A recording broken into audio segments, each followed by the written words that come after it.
Ele seja toda a honra, toda a glória e todo o louvor. Agradecidos ao Senhor estamos pela oportunidade que Ele tem nos concedido de estarmos aqui juntos, reunidos, no santo nome dEle, para tão somente ouvirmos a Sua voz.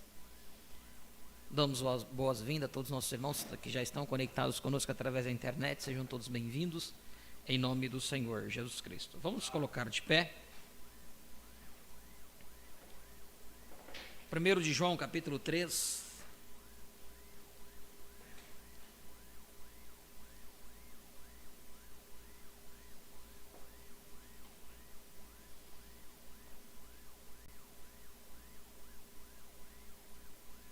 Primeiro de João, capítulo 3, versículo 1 diz: Vede quão grande amor nos tem concedido o Pai, que fôssemos chamados filhos de Deus. Por isso o mundo não nos conhece, porque não o conhece a Ele. Amados, agora somos filhos de Deus, e ainda não é manifestado o que havemos de ser, mas sabemos que quando Ele se manifestar, seremos semelhantes a Ele, porque assim como é, o veremos. Qualquer que nele tem esta esperança, purifica-se a si mesmo, como também ele é puro. Qualquer que comete pecado, também comete iniquidade, porque o pecado é iniquidade. E bem sabeis que ele se manifestou para tirar os nossos pecados, e nele não há pecado. Qualquer que permanece nele e não peca, qualquer que peca não o viu nem o conheceu. Filhinhos, ninguém vos engane. Quem pratica justiça é justo, assim como ele é justo. Quem comete o pecado é do diabo, porque o diabo peca desde o princípio. Para isto o Filho de Deus se manifestou para desfazer as obras do diabo. Qualquer que é nascido de Deus não comete pecado, porque a sua semente permanece nele e não pode pecar, porque é nascido de Deus. Nisto são manifestos os filhos de Deus e os filhos do diabo. Qualquer que não pratica a justiça e não ama o seu irmão, não é de Deus, porque esta é a mensagem que ouvistes desde o princípio, que nos amemos uns aos outros. Amém. Oremos. Maravilhoso e eterno Deus, obrigado, Pai, por esta oportunidade, mais uma vez neste dia, e nos conceder esta bênção de estarmos aqui reunidos em Teu santo nome, para tão somente ouvirmos a Sua voz, aprendermos um pouco mais da Sua santa palavra. Ajuda-nos, ó Pai, que nesta noite Tu tome cada coração que aqui está presente, como também aqueles que estão através da internet, e Tu possa, através do Espírito Santo, nos conduzir aí, ó Pai, tomar controle totalmente de todo o nosso ser, e desde aí, deste coração, comandar, ó Pai, e nos falar, nos induzir, nos advertir e nos mostrar tudo aquilo que necessitamos ver, ó Pai, neste tempo que estamos vivendo. Ajuda-nos, ó Pai, ajuda nossas fraquezas, dai-nos força para cada dia vencermos mais e mais e estar melhor na Tua presença. Abençoe cada um dos Teus filhos que estão conosco através da internet, aqueles que não poderão estar aqui presentes. Tu sabes e conheces, sabes as dificuldades e a necessidade de cada um deles, ó Pai, e pedimos a Sua bênção sobre cada um deles. E agora, nesta noite, Tu possa partir o pão da vida, a Tua palavra para cada um de nós, ó Pai, e que cada um de nós, a tomarmos a porção que cabe a cada um de nós, correspondida da Tua santa palavra, que ela possa se fundir e fazer-se carne em nossas vidas. Este é o nosso desejo e o nosso anseio nesta noite. Em nome de Jesus Cristo, pedimos e Te agradecemos todas essas bênçãos. Amém e amém. Podeis assentar, irmã Aldra vai louvar ao Senhor.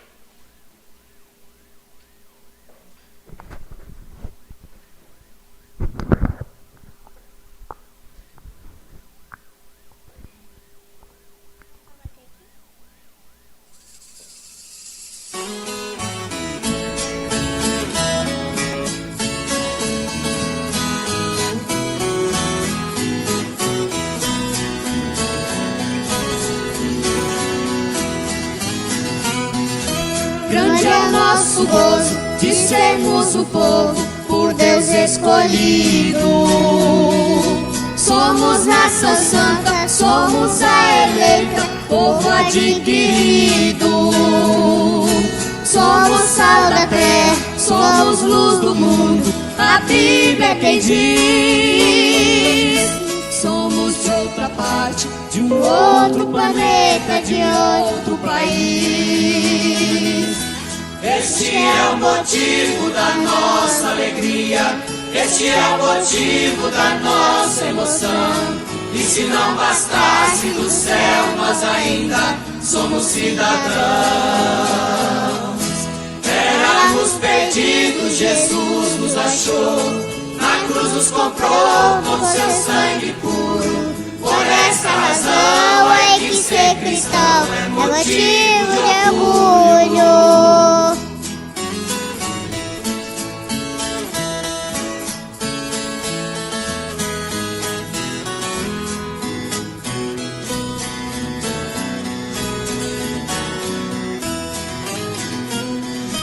Em todo lugar onde a noiva está, Deus está presente. Não nos ignore, não somos melhores, somos diferentes. Contra principados, contra potestades, é a nossa guerra.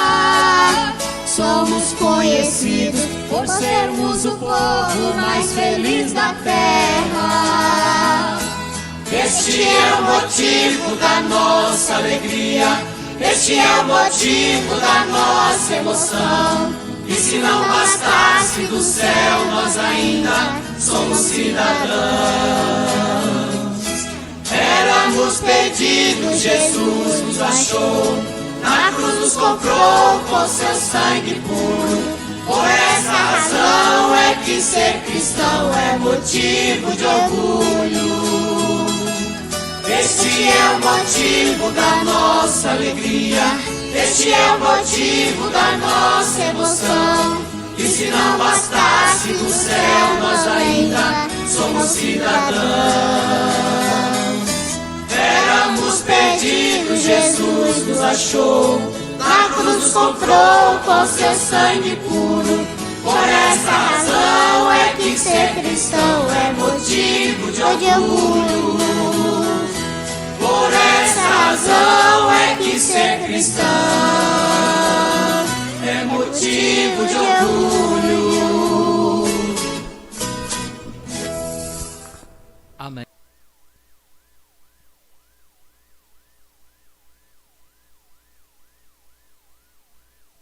Glória a Deus. Nós hoje pela manhã tivemos uma escola dominical, né? E depois eu pedi aos meninos da internet aí que colocassem por nome Não Seja Sovelado, né? Não Seja Sovelado. Nós tomamos ali de Êxodo 17, explicando sobre o que era aquela sovela, o 50º ano, que era o ano de jubileu, e aqueles que recusavam a libertação, a bênção daquele dia, que era a libertação do ano de jubileu, deixava de ser escravo e voltava até as propriedades, ele retomava, né? Estava contido a bênção do 50º ano, que era o ano 50, o ano de jubileu.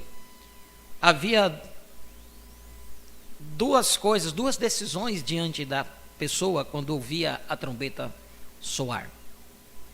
Era aceitar a libertação ou, por algum outro motivo, se ele tivesse adquirido uma família ali, os filhos, ele poderia sair apenas ele, os filhos não pertenciam a ele. E se ele tivesse casado, adquirido uma família ali, ou se o patrão era um patrão muito bom, um senhor muito bom, então ele dissesse: olha, eu sei, é o ano de jubileu, mas meu senhor é muito bom para comigo, eu tenho minha família aqui, meus filhos, então eu não posso ir embora, eu tenho que ficar aqui. E não tomasse aquilo que era direito da pessoa, de tomar a sua liberdade e a restauração de todas as coisas.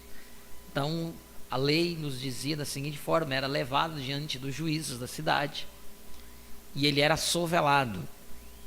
E elas colocavam uma sovela nele, né, na orelha, marcada, era marcado. E a partir daquele dia, não importasse quantas vezes ele escutasse a trombeta de jubileu, ele nunca mais seria libertado. E nós falamos bem um pouquinho sobre isso, bem resumido, mas lemos ali o que o profeta nos explicou sobre isso na mensagem As 10 Virgens, 303 ali em diante. O profeta nos explicando sobre isto, sobre a trombeta do jubileu. E aí ele estava dizendo sobre o evangelho hoje. Da mesma forma, a trombeta soando, o evangelho, ela vem e diz como que você deve, o que você é, te mostra quem você é. Mas se realmente, mesmo assim, você não quiser, se continuar querendo servir ao seu Senhor, continuar querendo na casa do seu Senhor, e esse não é o Senhor dos exércitos, e sim o Senhor do mundo, Satanás, né? Então ali você recebe uma sovela. Então jamais você conseguirá ouvir novamente o soar da trombeta de jubileu. É o que está acontecendo com muitos crentes da mensagem, onde não escutaram a trombeta, escutaram parte da trombeta, parte da era de Laodiceia, e ali não quiseram sair, não quiseram ser libertados.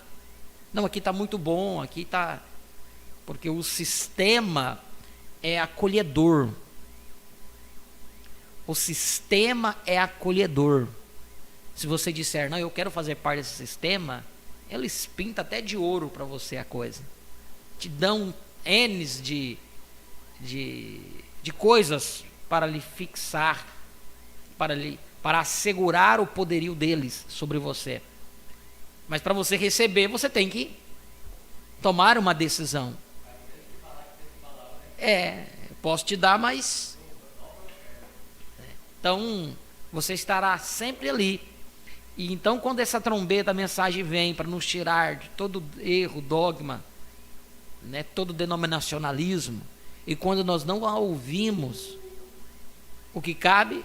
Você ser sovelado.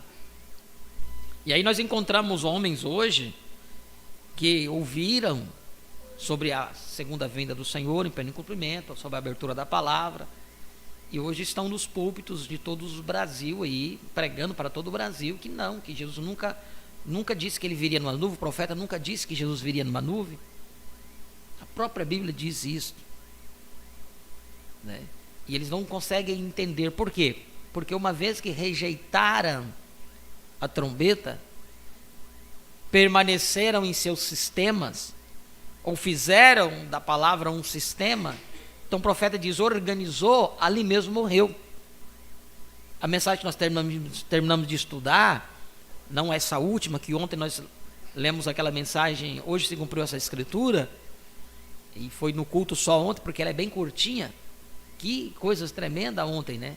Das pequenas coisas, de conseguirmos ver Deus nas pequenas coisas. E o profeta diz ali, eu não creio que Deus não esteja nessas pequenas coisas. Então Deus mostra e ele se manifesta em pequenas coisas, mas somos induzidos a olhar grandes coisas, grande movimento, multidão de gente. Então é aquela coisa, se a igreja está cheia, porque Deus está ali. Se você tem bastante dinheiro no banco, porque Deus está te abençoando. Aí o profeta vem e diz, nem sempre bênçãos materiais quer dizer que Deus está no negócio. Nem sempre a quantidade de gente dentro da igreja vai dizer que Deus está ali. Mas quanto mais você passa, mais o mundanismo, ele vem dizer, a voz do povo é a voz de Deus. Então quando que você vai ficar sozinho? Então você nunca vai ter a voz de Deus. Aí você vai para a Bíblia, você vai ver que os grandes homens sempre permaneceram sozinhos, por se posicionar pela palavra. Elias, um grande ministério, ele achou que estava sozinho. Foi quando Deus falou, olha Elias, você não está sozinho não, tem mais 7.000 que não têm dobrado os seus joelhos. Mas ele achou-se ali ao redor dele, não tinha mais ninguém para entender o que ele estava entendendo. Então, nas mínimas coisas, nas pequenas coisas, Deus está trabalhando.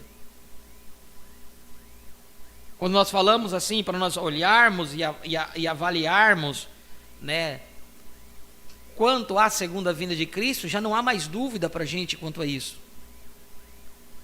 Agora, se você tiver uma dúvida ainda quanto à vinda do Senhor, que Ele não veio ainda, então como você vai conseguir avançar? Você não vai conseguir avançar.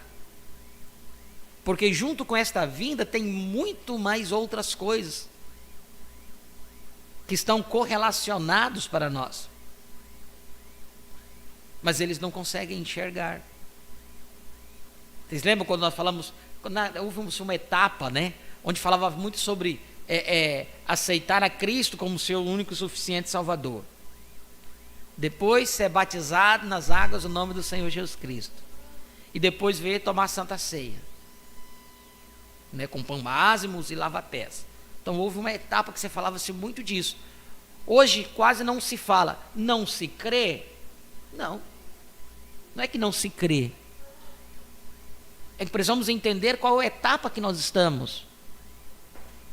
Que se você não entende a etapa que nós estamos, você nunca vai entender o seu chamado para o dia em que você foi manifestado. Você não vai conseguir entender o seu chamado para o dia em que você foi manifestado. Aquilo que ele disse e que teria dentro da era de Laodiceia, aquilo ficou para trás. Estamos em um novo tempo, como falamos hoje pela manhã e falamos ontem, né? Acho que foi ontem, falando sobre a manifestação do Filho do Homem. O Filho do Homem não está manifestando hoje. Mas pastor, você está indo contra a palavra. Não estou indo contra a palavra. Quando que o Filho do Homem se manifestou? Lá atrás.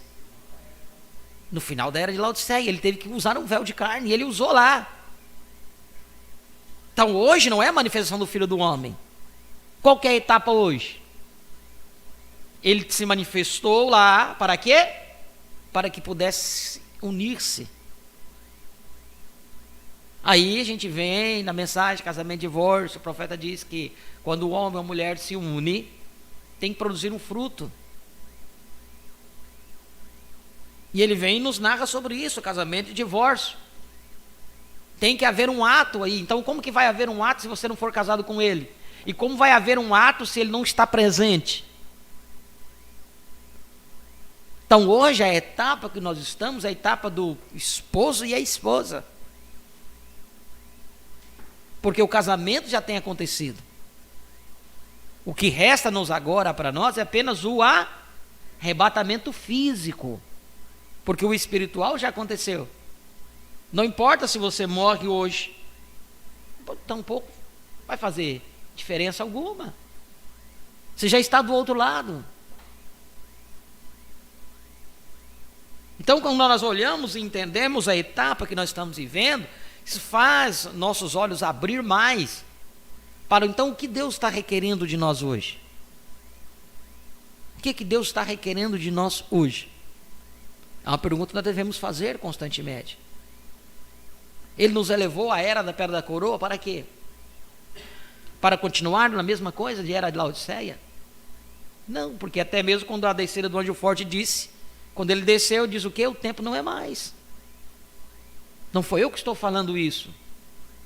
Nós precisamos olhar na palavra, cavar isto e olhar e olhar e olhar. Diz o tempo não é mais. E se o tempo não é mais, o que cabe após este tempo que encerrou-se as eras? O que cabe aí? Ontem nós lendo a mensagem, hoje se cumpriu essa escritura, o profeta ficou meio nervoso porque ele não estava achando uma folha e ele ficou apreensivo em cima do púlpito. Ele estava com a Bíblia nova. No outro dia ele foi descobrir que a página estava grudada. Mas sem ele perceber, Deus estava cumprindo algo ali. E mostrou para ele. O relato disso está lá. O acontecido foi no dia que ele pregou a mensagem de dores de parto. E ele relatou isso depois, quando ele pregou hoje, se cumpriu essa escritura. Quando aquele sacerdote católico deu a Bíblia para ele, falou: calma, irmão Branham, fique calmo. talvez Deus vai fazer algo. Talvez Deus faça algo a respeito. Aí foi quando ele vê, continuou, leu tudinho, mas aí quando ele relatou isso na mensagem, hoje sigo por escritura, Deus correlacionou aquilo ao que havia acontecido com Jesus.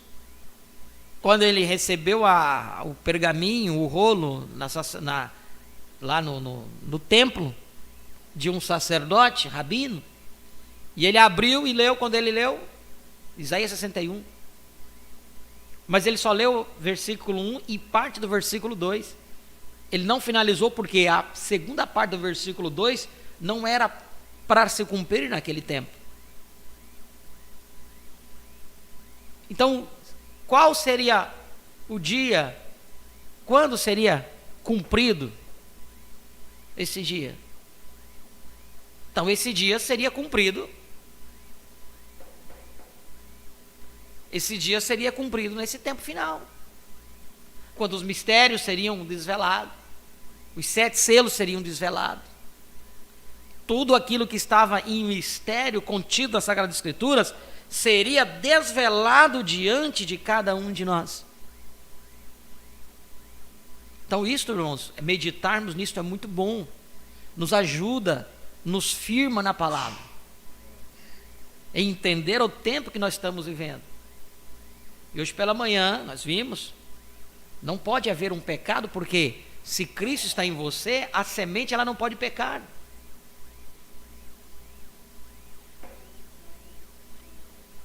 Eu tinha havido sentido de nós lermos e estudarmos a mensagem novamente, provando sua palavra. E onde Deus nos elevou hoje se cumpriu essa escritura. E hoje nós queremos estudar um pouquinho, iniciar o estudo desta mensagem, provando a sua palavra. Porque quando nós olhamos para o que aconteceu, para o que está acontecendo, nós nos situamos no tempo de Deus. Porque nós olhamos para o relógio, e o relógio de Deus é a sua palavra. O relógio de Deus, veja só, Israel está lá, hoje em guerra.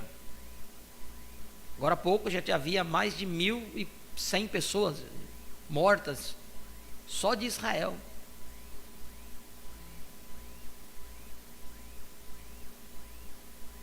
E eu estava meditando um pouquinho nisso. Deus cegou os olhos deles, mas o que eles estão pagando por isso hoje foi por causa de escolhas que eles fizeram. Porque uma coisa é quando Deus trabalha, e quando Deus fala que Deus cegou os olhos deles, mas Deus não mandou falar para eles que o sangue dele recaia sobre nós. Você já parou para pensar nisso? Então, eles tomaram algo e ultrapassaram além, e foram além. Deus não queria que eles fossem uma nação que tomasse bombas e fosse guerreado todo o tempo. Não. É uma nação dele, uma nação santa, uma nação que ele escolheu. E é a única nação que Deus está a favor. Pode se unir quantos que foram, nunca vão conseguir destruir Israel. Mas pagam-se o preço. Pagam-se o preço. Porque quando eles rejeitaram a Jesus, estava no plano, eles tinham que rejeitar a Jesus. Mas eles foram um pouco mais além, acho que envolvido por uma emoção. Não, que o sangue dele recaia sobre nós.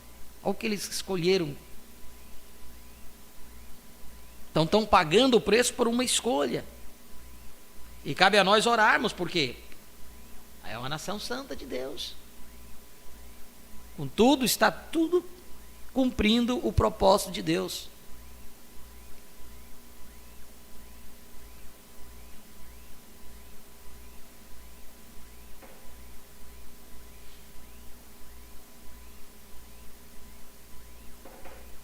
Provando a sua palavra, 56,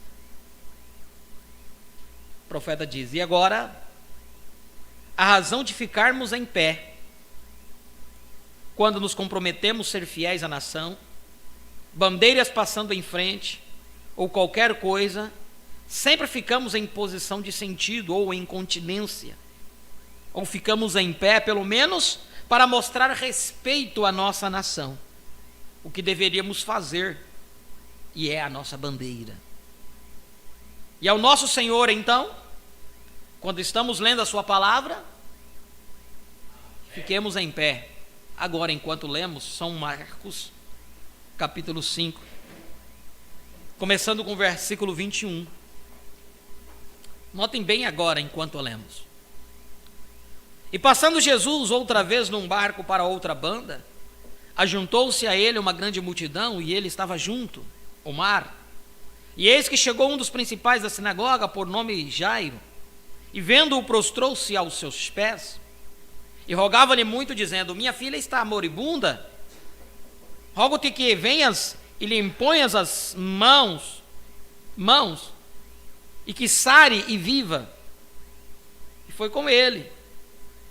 Seguia-o uma grande multidão que o apertava.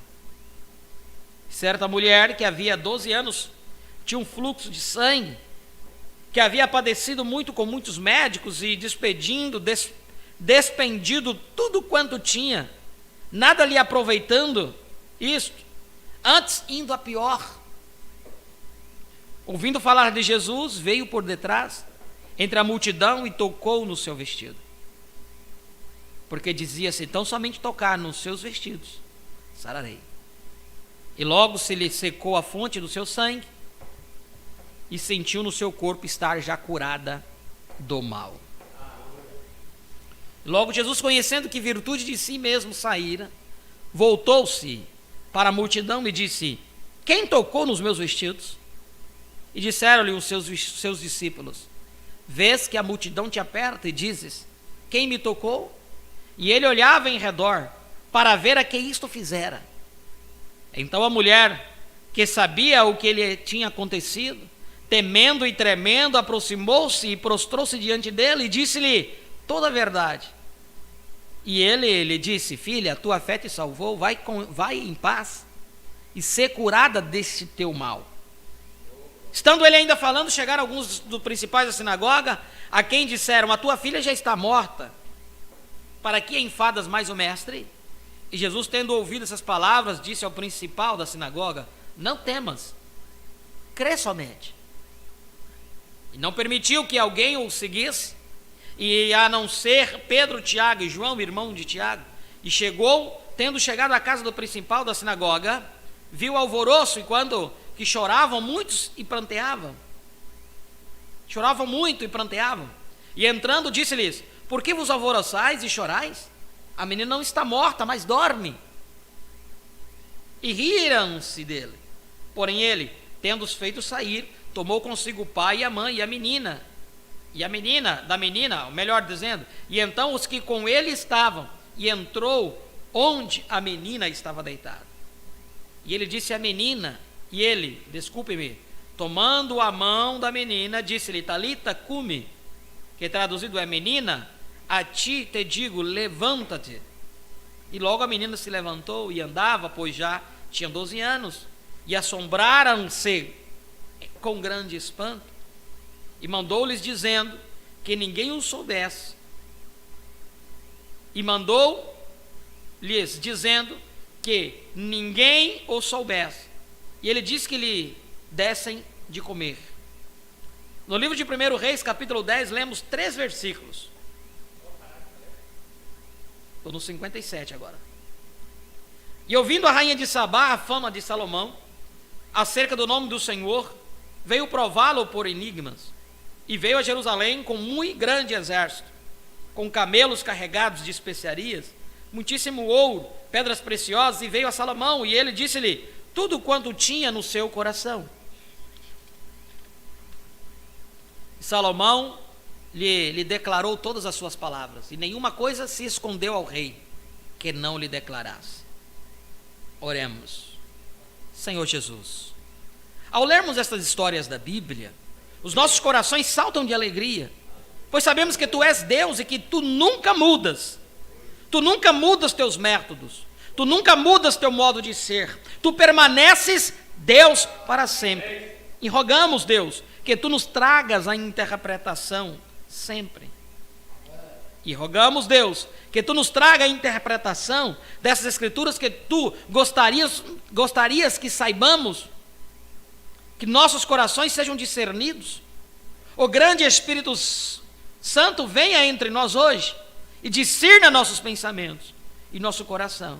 E que não reste nada, que nosso coração não seja tão pleno de gozo quando sairmos daqui, de modo que digamos, como aqueles que tinham vindo de Emaús aquela noite, porventura não ardia em nós e nosso coração, quando pelo caminho conosco ele falava, Tu permaneces sempre Deus, e somos Teus filhos, famintos, reunidos neste momento, pois está escrito, o homem viverá de toda a palavra que sai da boca de Deus. Abençoa-nos em nossa reunião e todas estas pessoas, Senhor, que atravessaram centenas e sim, milhares de milhas. Rogamos que ao irem para casa, o coração deles esteja satisfeito com as boas coisas da misericórdia e da graça de Deus. Pois o pedimos em nome de Jesus. Amém. Podeis assentar.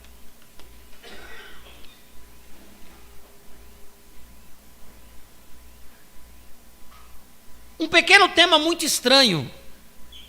3 palavras que eu quero falar toda esta leitura.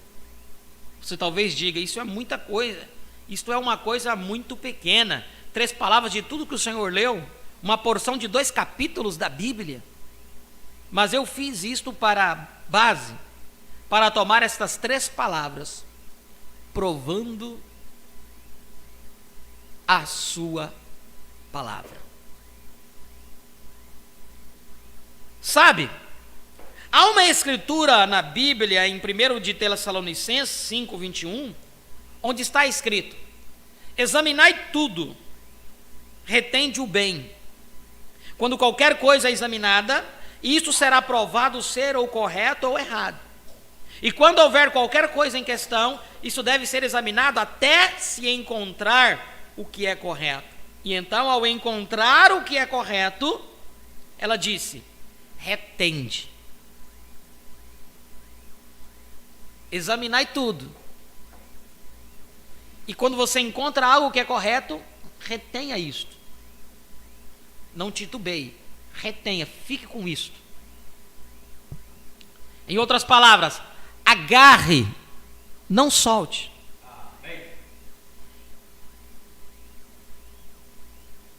Retenha. Retenha firme, para que não escape. Retende o bem, depois de ser provado estar correto, e qualquer coisa que for provada não estar correta, então solte isso, o mais rápido que puder. Afaste-se disso. Nunca retenha o que é errado. Agora, é impossível que cristãos firmes, pessoas boas, retenham o que é errado. Cristãos firmes não retêm o que é errado. Agora, é possível que cristãos firmes, pessoas boas, retenham o que é errado, achando ser correto. Pessoas boas, cristãos fiéis, cristãos firmes, mas retendo o que é errado, achando ser correto. Mas então estas coisas deveriam ser provadas se são corretas ou erradas. E é o dever de todos nós, pois que esperamos ir para o céu quando Jesus vier. É o dever do ministro, quando se traz qualquer pergunta, que ele resolva isto e então prove diante do povo, para que entendam, porque ninguém quer ser encontrado errado, retendo o que é errado. Assim que temos uma escritura, e Jesus disse, toda a escritura deve se cumprir, de que deveríamos examinar todas as escrituras, e então reter firme, agarrar até a morte, e não soltar, reter o bem. Lembro-me na escola, aprendi uma coisa, e muitos de vocês aprenderam a mesma lição, quando se resolvia um problema, fazia a operação, podia-se tomar a resposta e prová-la pelo problema. Quantos já fizeram isso? Todos vocês, claro. Então não precisa se preocupar se a sua resposta estava correta ou não. A solução do problema foi provada pelo problema. Portanto, você sabe que está com a solução correta. Se cada um dos seus, no seu quadro ou na sua folha, for provado, o problema provado por a resposta provada pelo problema, então você acertou. Ninguém pode dizer que está errado. Você tem que tomar. E se você fizer a operação clara e corretamente, e da maneira que deveria ser feita, e a sua solução foi provada, você pode sentar e descansar com a segurança de que vai receber a isto. Aleluia. Nessa folha de papel que entregou, porque está provada pelo problema. Agora, também existe um antigo provérbio que diz: se provar eu acredito. Agora, tem um estado nosso, um dos nossos estados da nação, tem o slogan: sou de Missouri, mostre para mim. Veja, em outras palavras, prove para mim, sou de Missouri. Mas isso não funciona sempre, porque Deus tem em toda era cumprido e provado a obra que Ele determinou para aquela era, e falou dela em sua palavra. E toda vez que a palavra de Deus foi provada na era, a maioria a rejeitava. Por isso,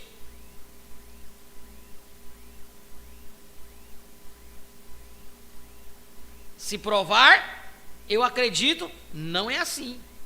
Você pode apenas ter a fé. Você pode ter fé à medida que Deus lhe dá fé. Fé é um dom de Deus. Seja religioso quanto for. No entanto, deve tomar. Você deve ter fé. E a sua fé pode apenas descansar, se você for cristão, sobre a palavra aprovada de Deus. Me veio algo aqui, irmãos, e eu gostaria só de comentar. Quando nós entendemos o que é essa mensagem, para que Deus nos enviou um mensageiro? Deus nos enviou um mensageiro no final da era de Laodiceia, amém? Isso não é dúvida. Sempre ele já disse, Deus sempre envia os seus mensageiros no fim da era. No fim da era. Então, a era de Laodiceia iniciou em 1906. Deus enviou o profeta, nasceu em 1909. Né? Quando o profeta começou a pregar, aos seus 17, 18 anos de idade, participava de uma igreja batista. Então ali se iniciou o processo do cristianismo na vida do profeta. Deus começou a chamá-lo para isso, embora que desde a sua meninice veio sobrenatural, sempre o acompanhou, o anjo do Senhor e tudo, e ele conta isso na história da minha vida. Mas quando o profeta vem com uma mensagem, ela vem com uma mensagem, podemos dizer, para duas situações diferentes. A primeira parte da mensagem do profeta veio para finalizar a era de Laodiceia. E a segunda parte da mensagem do profeta, após os selos, veio para nos introduzir a era da pedra da coroa. Se você tomar, você vai pegar a mensagem e ficar lutando mensagem contra mensagem. Você vai pegar citações de mensagem quando o profeta estava falando dentro da era de Laodiceia ainda, e você vai querer colocar ela aqui na frente, quando aqui na frente ele já estava dizendo outra coisa, não contradizendo. A palavra não se contradiz, mas ela apenas foi acrescentada mais luz. Então quando você vai tomar ali, por exemplo, você vai pegar a mensagem, eu não me recordo o tema dela, mas vão mandando as pessoas voltarem. Eram pessoas de várias igrejas denominacionais que estavam ali no culto com ele. Isso foi antes, bem antes das eras.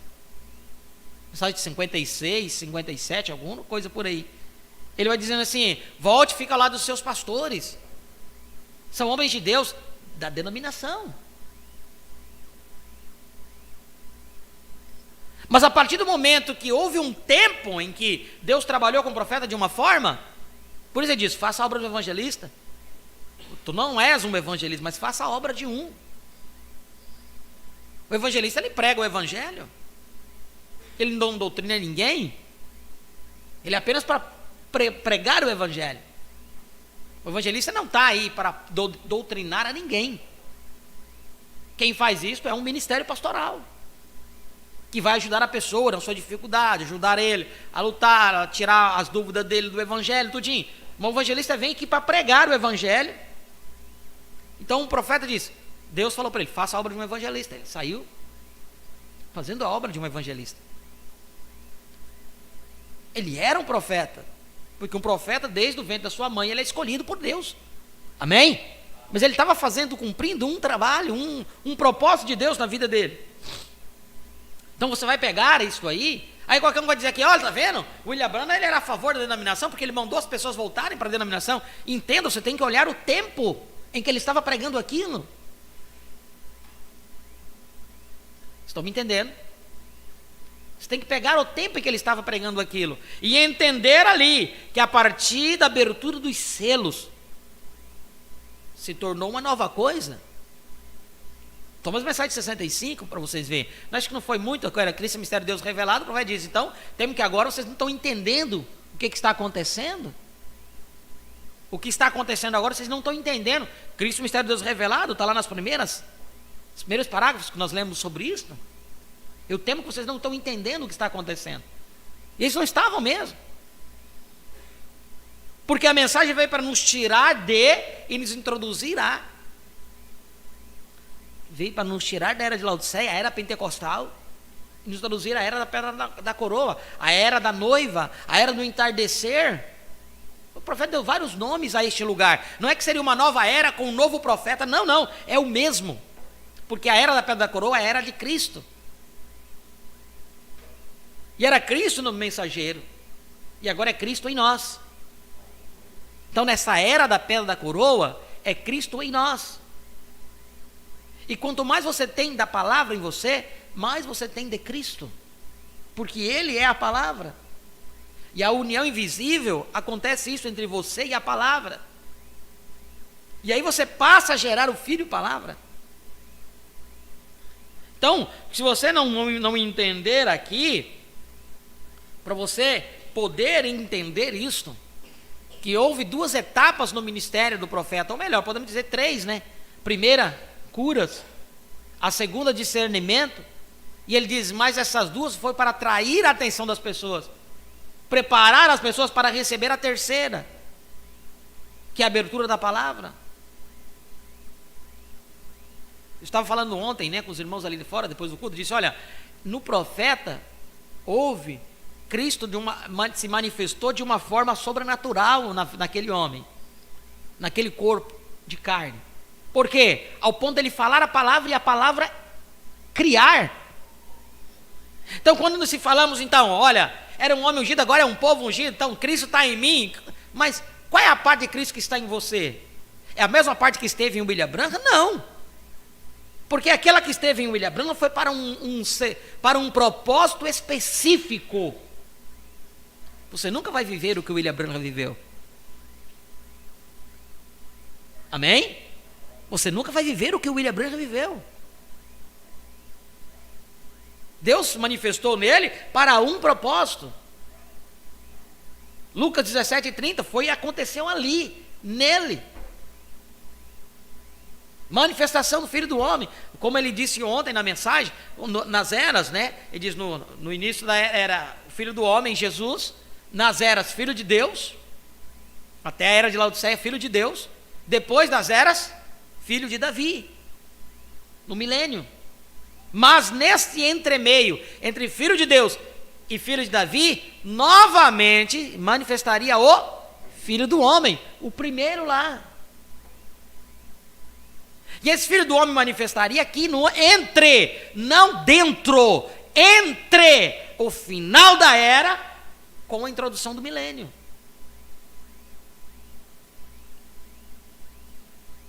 A manifestação do Filho do Homem, entenda, irmãos, ele encerra uma etapa das eras da igreja. Encerra.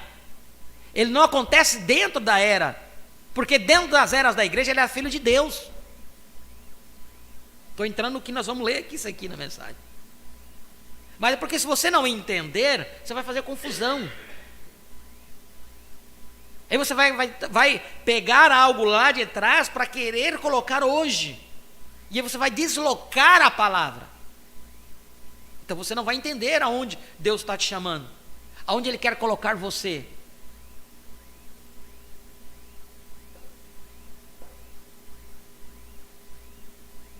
Vejam só. Toda vez que a palavra de Deus foi provada na era, a maioria a rejeitava. Por isso, se provar, eu acredito, não é assim. Você pode apenas ter fé à medida que Deus lhe dá fé. Para você subir, ser elevado à era da pedra da coroa, você tem que ter uma fé específica. Agora, quem te dá essa fé específica? É Deus, somente Ele pode te dar isso. Se Ele não deu ao outro, o outro nunca vai enxergar o que você está enxergando. E se você for basear pelo que o outro não está enxergando, você vai provar que você também não enxergou. Ele diz: fé é um dom de Deus. Seja religioso. Seja religioso. Fé é um dom de Deus. Seja religioso quanto for.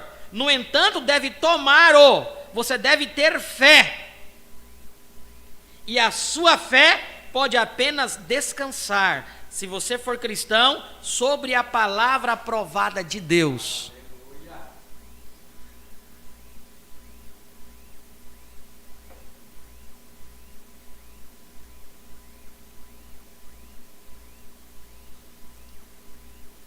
Eu acabei de fazer uma citação. O profeta, você pode pesquisar no busca aí, eu não tenho recordo aqui de cabeça a mensagem, onde o profeta diz que o mensageiro sempre vem no fim da era. O profeta veio no fim da era Laodiceia ou Pentecostes. Se ele veio no fim da era de Laodiceia e Pentecostes, Deus já o tirou. A era de Laodiceia terminou ou ela continua? Então teríamos um outro profeta na era? A era de Laodiceia terminou. Até mesmo você pega a mensagem ouvir, mas agora veja, o profeta diz: não estamos mais, metodista já foi, luterano já foi, metodista já foi, pentecostal já foi, a era já acabou. A era pentecostal é mesmo a era de Laodiceia. Aí ele, nessa mensagem ouvir, mas agora veja, diz: estamos na era da pedra da coroa. Estamos! Ele já estava nesta era. Então, com certeza, ele encerrou. Para o plano de Deus, a era de Laodiceia não tem mais. Está aí o mundo para ser julgado. O mundo não foi julgado ainda, porque nós estamos aqui. Enquanto não sairmos daqui, não tem como. Quando subirmos, então o mundo cairá num total caos. Mas como era, a era já terminou. Para o cristão, para o eleito, a era Laodiceia não tem mais, já está acabada. Está denominou, morreu. O que é uma coisa morta? Só fede. Os germes ficam aí.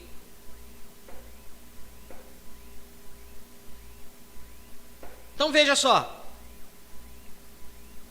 Agora lembre-se, Deus atribuiu a sua palavra para cada era e prediz o que aconteceria nesta era, nesta certa era da qual ele estava falando. Qual foi a atribuição da era de Laodiceia? Rica sou, de nada tenho falta. Não sabes tu que é cega, desgraçada? Né? Está nua, pobre, cega, nua, desgraçada. Ele diz: esse é o pior estado da era, de todas as eras, é a pior, foi a era de Laodiceia. A era pentecostal. Nós vemos pelo diagrama que Deus vindicou, que na lua, a era de Laodiceia, ainda o profeta colocou um pouquinho de luz ali, mas o anjo cobriu ela toda, a totalidade, escuridão total. E foi a única era que colocou Cristo para fora.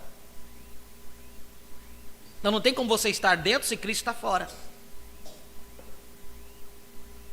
Então se você está fora,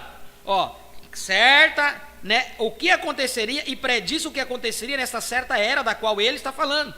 Agora, se Moisés tivesse vindo com a mensagem de Noé, não teria funcionado.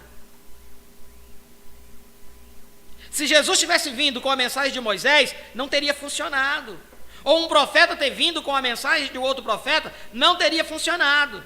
Mas por meio de seus profetas, ele revelou toda a inteireza de si próprio e de seu plano. Portanto, a Bíblia não pode uma palavra ser acrescentada a ela ou uma palavra tirada dela. Assim que, se você provar o seu problema sua solução pelo seu problema, então, por que não provar a solução que agora estamos conseguindo pela palavra desta era? Se a Bíblia fala que é para certa coisa acontecer nesta era, está na Bíblia e acontecerá. Então, se a sua solução que você está procurando contar para as pessoas, se for provada pelo livro, então é verdadeira. É verdadeira. Caso contrário, não é. Agora, vemos outro. Então você, sem dúvida, já ouviu dizer, ver é crer. Este é o outro antigo provérbio que temos aqui, mas isso também não funciona. Não funciona porque o homem pode sentar e olhar direto para alguma coisa e não ver isto. A palavra ver, a palavra see, em inglês, tem tantos significados diferentes. Sia pode significar um copo de água, see pode significar entender, see pode significar olhar para algo, tem todo tipo de palavra que se pode usar, mas quando você diz ver é crer, você está enganado. Quando você entende, você crê. Jesus disse, aquele que não nascer de novo, não pode ver o reino. Em outras palavras, entender o reino. Tem que ter um novo nascimento aí. Porque o reino é o Espírito Santo em você. Por isso você tem que entender o que é isto em você. E a única maneira de você entender é comparar o que isto faz, você fazer com o que a Bíblia diz que isto faria você fazer. Então, seu problema está resolvido, veja. E então ele é aquele Espírito Santo. Então ver não é crer. Posso provar isso através dos sentidos do corpo. Veja, que ver não é crer. Não posso ver esta garrafa, de azeite. Eu não poderia ver porque está atrás de mim. No entanto, tem um sentido de tato que me diz que eu estou com ela na mão. Está vendo?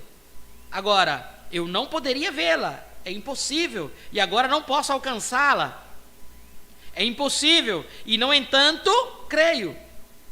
Este ver é crer, este tato é crer. Agora, fecho os olhos, não consigo nem vê-la, nem senti-la. Mas se a trouxer perto e puder cheirá-la, ainda creio que ela está aí. Por isso, a fé é o firme fundamento das coisas que se esperam, a prova que não se veem, sentem, cheiram ou ouvem. Você crê? E é necessário a fé ter um lugar de descanso. E qualquer coisa que é contrária à palavra de Deus, fé em Deus não pode ter lugar de descanso, a menos que seja uma promessa de Deus. E aí ela toma sua posição eterna. Mas diante de todas estas eras que duvidam e as coisas pelas quais passamos e em quem vivemos hoje, a pior de todas, diante de toda esta dúvida, Deus continua provando que as suas palavras são certas, como Ele tem feito em toda a era. Ele, incredulidade não detém a Deus, não o impede. Não me importa quanto o mundo não creia, mesmo assim vai suceder. Incredulidade nada faz a não ser condenar o incrédulo. A incredulidade enviará o incrédulo para o inferno. Ela roubará dele toda a bênção que Deus lhe prometeu, mas ela não impede a Deus de seguir adiante com o crente.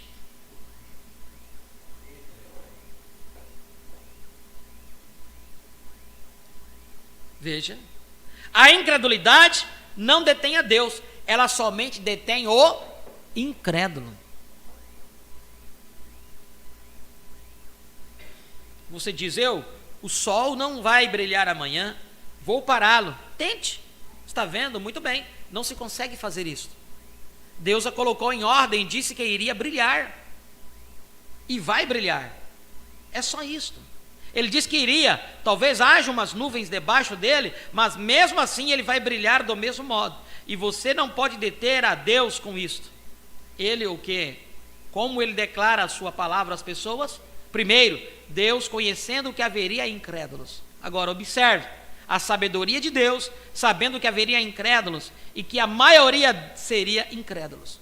Ele, por presciência, predestinou uma semente para cada era que creria nela. Agora, se você notar aí, pois cada era segue adiante com a sua palavra.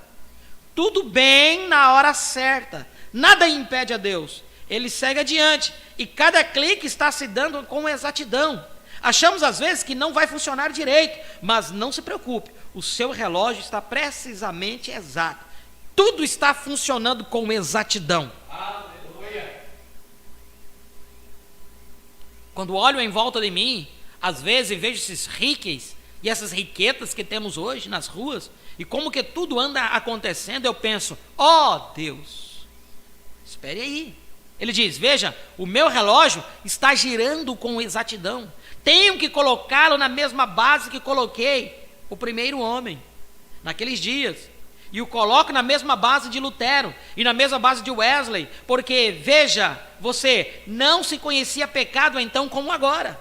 E quando temos mais conhecimento agora do que então, e quando o inimigo vem como uma corrente de águas, ou o Espírito de Deus alvora contra ele uma bandeira, está vendo? E agora, hoje, temos mais conhecimento, mais entendimento, de modo que os rios da incredulidade estão fluindo fortemente. Mas Deus levanta contra isso uma bandeira. Mas lembre-se, Ele sempre, a razão dele, Ele predestinou estas coisas para acontecerem. Ele as predisse, através de seus profetas, que aconteceriam. E quando os justos veem que estas coisas são confirmadas, então eles sabem que isso está correto. Independente do que qualquer outra pessoa diga, eles sabem que isso está correto, está certo. Encontramos lá creio que é em 1 Tessalonicenses, que ele diz, ele nos predestinou para filhos de adoção por Jesus Cristo. Deus não dizendo, eu te escolho e eu não te escolho, mas a sua presciência sabia o que você faria. Por isso, por presciência, ele pôde colocar em ordem, e ele fez tudo operar para o bem dele e para o seu bem. Em Gênesis, Deus disse para Adão e Eva o que aconteceria quando eles descressem da sua palavra. Agora, ele colocou o certo e o errado diante deles, e ele diz, no dia em que dela comeres, nesse dia morrerás. E Deus quis dizer exatamente aquilo que ele diz. Ele sempre faz isso. Ele leva a sério o que ele diz. Satanás a levou a descrer dela, pois o próprio Satanás nunca creu nela. Ele não crê nela. Por isso, ele a levou a crer naquilo. E ele ainda faz a mesma coisa. E ensina a mesma coisa a outros. E eles descreem dela como ela fez. Deus fortificou o seu povo atrás de sua palavra, que é a sua única defesa, não a sua denominação, não seu pai ou a sua mãe. Isso está bem, mas atrás da palavra de Deus. É nesse lugar que o crente está protegido, atrás da palavra. Quando aquela pequena avenida foi violada lá, com um insignificante, queria saber se ela está certa ou não? Não estaria. Arrazoamento entrou e tomou o lugar da fé. Eles quebraram as barreiras e Deus cumpriu a sua palavra. Ele a executou. Satanás tentou fazer que ele descresse dela, ou arrazoar. Não arrazoe com ela. Você diz, bem, eu creio. Você não tem direito nenhum. Quando Deus diz alguma coisa, justamente do modo que Ele diz, é desta maneira que se faz. Você diz, bem, eu acho, mas você não tem que pensar. Deixe que a palavra que estava em Cristo esteja em você. Cristo é a palavra. Deixe que a palavra esteja em você. Todas as outras palavras sejam erradas. As palavras de Cristo são corretas. Outros creem nele e em todas as suas razões, como ela creu, razão. Ora, por que Deus faria isto? Agora, isso não é bom do mesmo jeito que aquilo? Se for contrário à palavra, não é. Por isso, qualquer coisa, qualquer professor, qualquer expositor da Bíblia, qualquer outra coisa que ele ensine ou tente fazer que você creia, qualquer coisa, um pequeno J diferente do que esta Bíblia diz, é um falso ensinamento. É Satanás. Novamente, exatamente como foi com Eva. Deus segue em frente, não importa o que ele faça, o que Satanás faça, Deus segue adiante, provando que ela assim é. Agora veja o que ele diz para Eva: certamente não morrerás, serás sábias. É isso que o mundo está buscando hoje: prova científica, conhecimento de homem. E ele diz: certamente não morrerás. Mas Deus tinha dito que morrerás. Deus provou que sim. E podemos ver isso. Ele estava falando a sério. Vá até o cemitério aqui, você saberá se ele estava falando sério ou não. No dia em que dela comeres, nesse dia morrerás. E quando você chega aqui e confere qualquer um que queira, de qualquer idade, nunca houve alguém que viveu 1000 anos. Deus ainda provou a sua palavra. Ele provará todas as vezes. Mas lembre-se, ele cumpre todas as suas promessas de bênção, o tanto quanto cumpre as suas maldições. Porque eles comeram dela. Naquele dia eles morreram. E ele prova para você que morrem naquele dia que dela comem. Ele também cumpre toda a palavra que ele disse quanto às suas bênçãos. Toda promessa, Deus cumpre. Oh, gosto demais disso. Você tem que escolher qual dos dois quer: as bênçãos dele, crendo, ou as maldições dele, pervertendo-a. Se você a perverter e crer no lado dela da perversão, então você é amaldiçoado. Se você crer nela justamente da maneira que ele a escreveu e apegar-se a ela, então você é abençoado. E ela sempre é contrária à ciência, sempre contrária à maneira científica de mostrar as coisas, pois ele cumpre cada palavra, tanto das suas bênçãos como das suas maldições. Quando homens e mulheres pecaram no mundo antediluviano, ele contra a verdadeira palavra de Deus, ele contra a verdadeira palavra dele, Adão e Eva pecaram contra a verdadeira palavra, mas e todas as gerações que seguiram começaram a fazer a mesma coisa. Ele pronunciou morte contra eles e finalmente chegou a uma aniquilação total, completa de tudo na terra. Foi coberto pela água, completamente lavado com água. Agora, o mesmo Deus que trouxe aniquilação total a tudo sobre a terra, toda a erva, toda criatura, menos o que ele reservou e levou acima da terra, tudo que ele prometeu que faria, isto ele fez. E o mesmo Deus que prometeu a água, cumpriu a sua palavra. E o mesmo Deus promete o fogo. E ele cumprirá a sua palavra. Ele cumprirá a sua palavra. Agora o que ele fez? Como eles conheciam sua palavra? Por causa de toda a sua maneira de fazer, de provar a si mesmo antes de causar qualquer prejuízo ou fazer qualquer julgamento. Ele sempre envia a palavra às pessoas e sempre adverte as pessoas. Eu gosto demais disso. Então podemos ver exatamente onde estamos. Havia ministros e associações de todos os tipos no dia de Noé. Havia religiões de todos os tipos nos dias de Noé, pois Jesus disse: como foi nos dias de Noé, assim será na vinda do Filho do Homem. Porém, eis que apareceu em cena um profeta.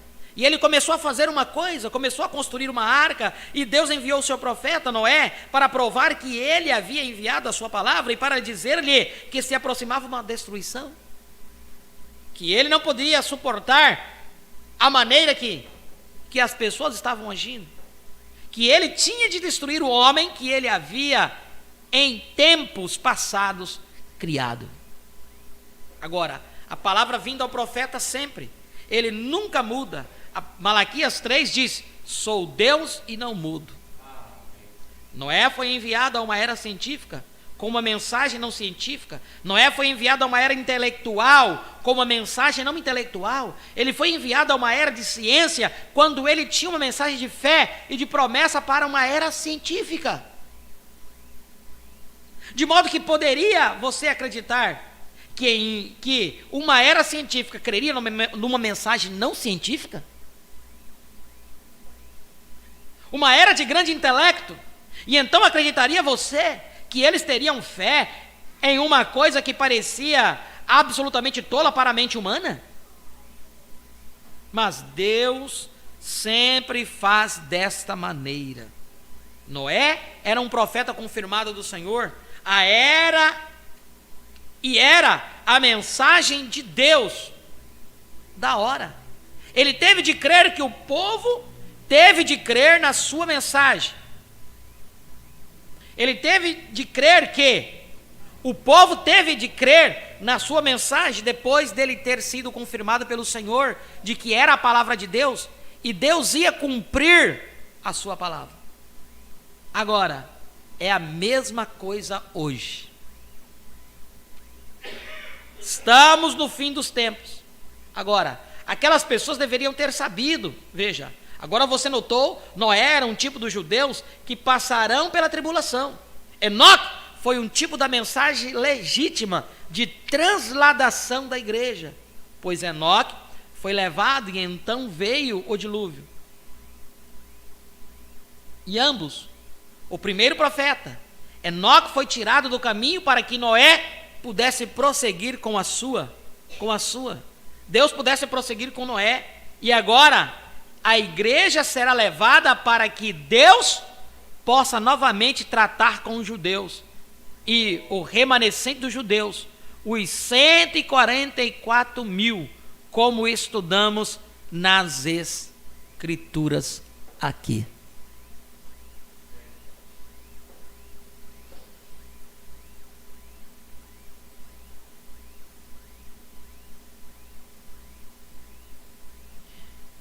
Qual vai ser o período que Deus vai tratar com os 144 mil? Deus tem uma promessa de metade da semana número 70, 3 anos e meio. E nós entendemos pela palavra que nós, ao sairmos desta terra, nós iremos para a ceia. Amém? Subiremos para a ceia. Deus terá um tempo, que são os 2 profetas a Israel, a metade da semana número 70, 3 anos e meio. Agora nós entendemos que quem vai servir a esposa no palácio serão os 144 mil hebreus, os eunucos do templo. Vão servir no milênio. Quem vai servir o milênio a esposa de Cristo? Os eunucos do templo. O profeta disse na mensagem, as 10 virgens. Então eles terão que receber o evangelho. Eles têm que receber a 7ª trombeta. Porque o profeta diz: o 7º selo é para os gentios e para os judeus são a 7ª trombeta. Está na mensagem de festa das trombetas, ele fala sobre isso.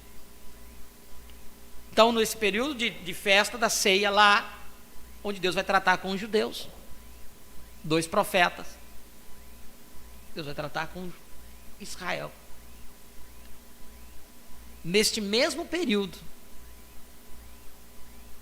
que Deus levou Enoque, então um período ali de 120 anos, antes de Deus destruir a terra não, cobri-la com água, houve um período de 120 anos. E o que para quem Noé pregou? Para uma nação já moribunda. Vocês lembram da mensagem de desespero? Acho que foi a mensagem de desespero. Não sei se é a mensagem de desespero ou se foi a mensagem antes do desespero. Ele diz assim: se for assim, então eu estou pregando para as almas em prisão. Porque a última mensagem que Cristo pregou foi para quem? As almas encarceradas, as almas que estavam em prisão. Então, quando Enoque subiu, que representa o nosso arrebatamento, então instaura o que nesta terra? Tribulação. Mas nesse período, Noé, nós estamos fazendo um paralelismo lá, acabamos de ler isso. Nesse período de tribulação, Noé Deus dará uma forma, como ele deu a Noé lá, às virgens fátuas, para escaparem do juízo ali da tribulação. Vocês estão me entendendo? Há um paralelismo. Lá, Enoque e Noé. Enoque subiu, Noé passou pelo dilúvio. Vamos ler aqui. Agora é a mesma coisa hoje. Estamos no fim dos tempos. Agora, aquelas pessoas deveriam ter sabido. Veja agora, você notou, Noé era um tipo dos judeus que passarão pela tribulação. Os judeus que vão passar pela tribulação no tempo do ministério de Moisés e Elias. Mas em outras mensagens, o profeta disse que Noé representa as fátuas. Então tem duplo significado aí.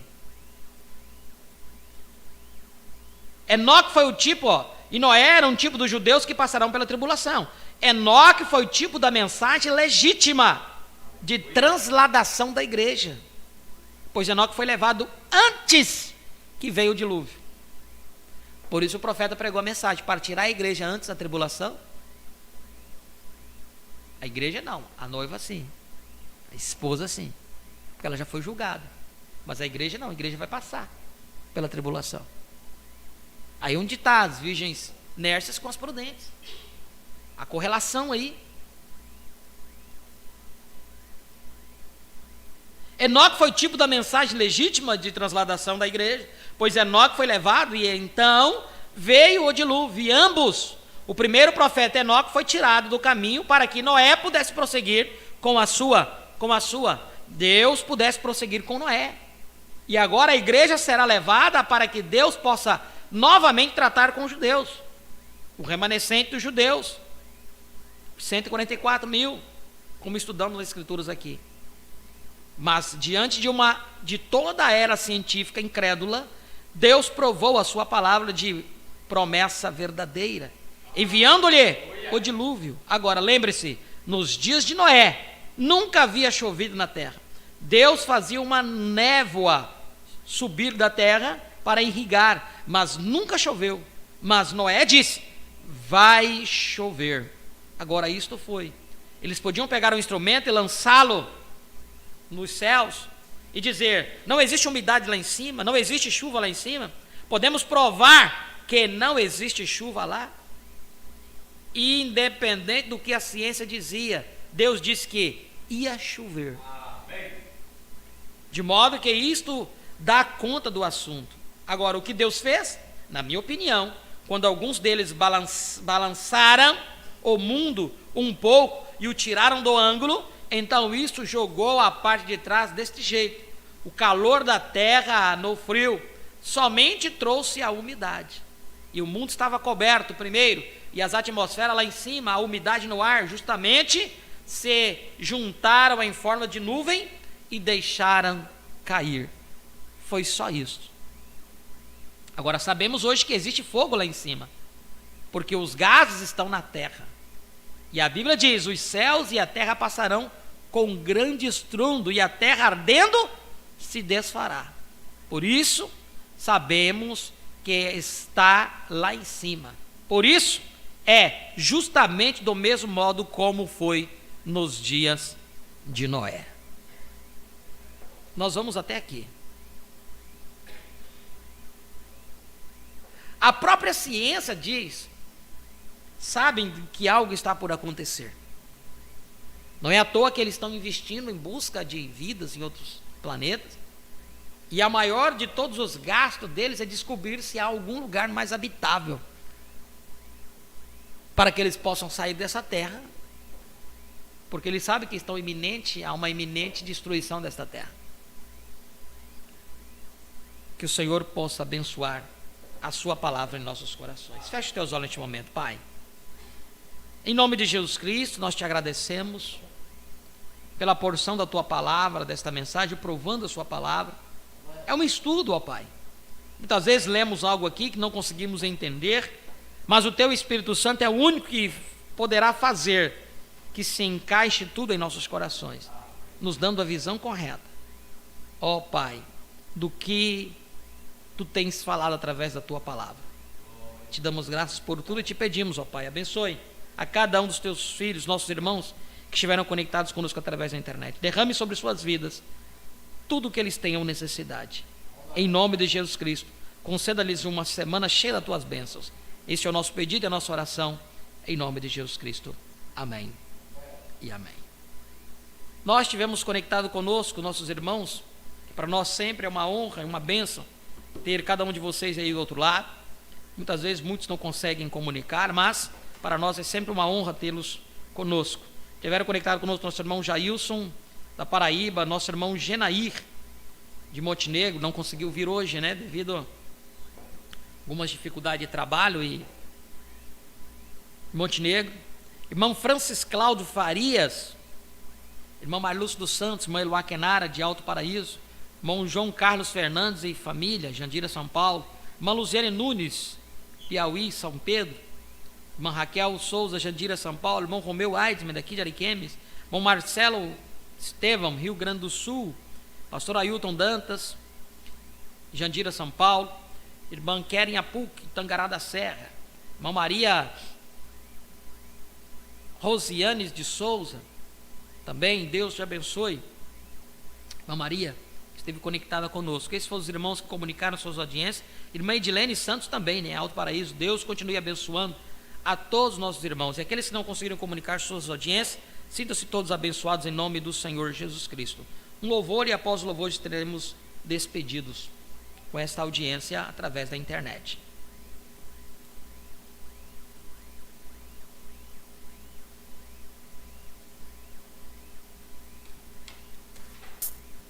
Aleluia.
deter, já está aqui. Quem pode crer?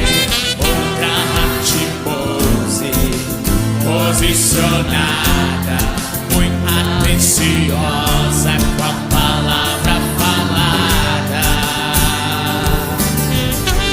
Excelente esposa, gentia querida, bem-aventurada, vendeu seu direito, noiva redimida, imaculada, desprendida e aprontada, desposada do Cordeiro. Contemple esta esposa, olhe seu semblante, é tão diferente, é tão imponente, caminha inspirada, já sabes quem é.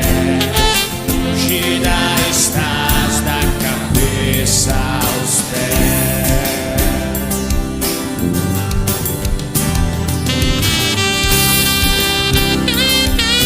Aleluia!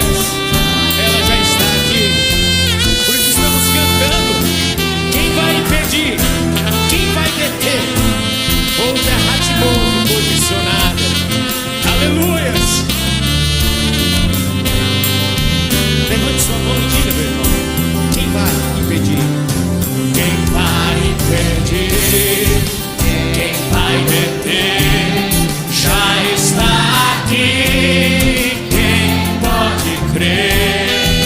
Outra Ratibose posicionada, muito atenciosa com a palavra falada. Excelente esposa, gentia querida, bem-aventurada, vendeu seu direito, noiva redimida, imaculada, desprendida e aprontada, esposada do Cordeiro. Contemple essa esposa, olhe seu semblante, é tão diferente, é tão imponente, caminha inspirada, já sabes quem és. Ungida estás da cabeça aos pés.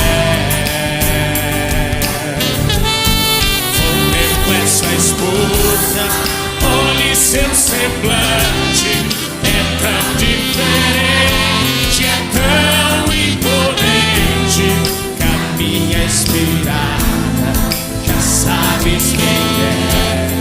Ungida estás da cabeça aos pés.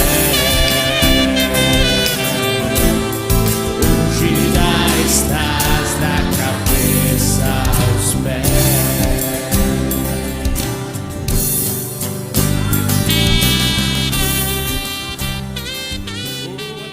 Glória a Deus. Santo é o nome do Senhor. Nós vamos nos colocar de pé.